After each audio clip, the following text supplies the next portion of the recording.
Hello and welcome to North Star Stamper. I'm Susan Kramer. I'm an independent Stampin' Up! Demonstrator in the state of Minnesota, and I tell my voice is not quite back yet. After a loud wedding where I had to speak really loud to talk to my cousins and Tony, and it was wonderful though. So Sarah, if you are seeing this, I had a wonderful time at your wedding. Okay, I'm trying to find myself.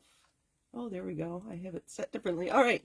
Sorry, I tried to record this about a half hour ago, and the sun was coming through the window in front of me and casting shadows. So thank you for the clouds so I can get this recorded. I am consistent about being North Star Stamper in all the other places, so join me there and see what I'm up to, especially my blog, northstarstamper.com. I've been posting more and more, so it's kind of fun to keep in touch with everyone. So today, our Frugal Friday topic is time. I've talked about this in many of my videos in recent years, but I thought I'd show you my process. When I have a die set like these, this is the Stylish Shapes.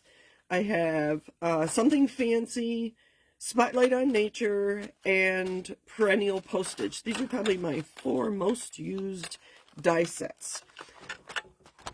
And then when I'm creating, I end up with lots of scraps, and it's time for me to do this with my white scraps. So sometime this weekend, I will sit with, not this one has a lot already, but one of my die sets, and I will just die cut all those scraps into smaller, useful pieces. You can see I did that with my Stylish Shapes recently, and I just die cut a whole bunch of squares. I usually use the banners much more in this set, so I have some of those. You can see my big ones are all gone. You've seen me use those larger dies in my videos. These are all set and ready to go. You might even recognize pieces that were cut out to create a card. So these are ready to go. It makes, I save so much time by doing this. But my favorite, and those are useful, don't get me wrong, but my favorite thing to do, and this is retired, the meadow dies, having these pieces die cut and ready to go. And I have some in vellum, I have some that are white. You can see I go like this. And these flowers, I could easily take a blending brush or a sponge dauber and add color to these, which is why I really like doing this process in white, because I can use them to create something very quickly, very, very quickly. Or I don't have to. I could leave it white. Depends how much time I have. Okay, so these envelopes, I'm going to show you real quick where they came from. I have retired mini catalogs. This one's almost 5 years old. But I will take pages out of this and just tear them out. And then I cut them down. This happens to be 8 1/4 by 8 1/4. And then I use my, sorry, it's now retired, envelope punch board. And then I create an envelope.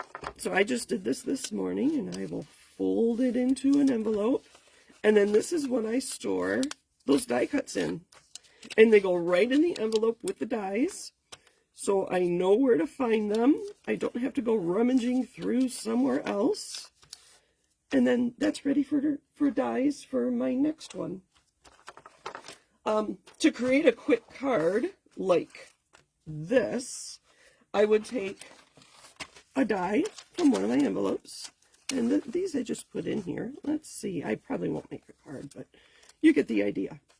So there's a couple dies. They need to be cleaned up a little bit, but you get the idea. I'm just all about ideas today, I guess. So I'll take one of my die cuts, and then a background. I don't have a good way to store these yet. I think I need, you can see, do you remember when I was doing these? I think I need a box for my backgrounds. This one, I was actually counting how many times I could stamp without re-inking my Melon Mambo in Real Red. But wouldn't that make a great background for a card? And then back to Christmas cards. I've got a couple of those that didn't finish becoming Christmas cards. But with these backgrounds, I don't know if this is going to go with any of these.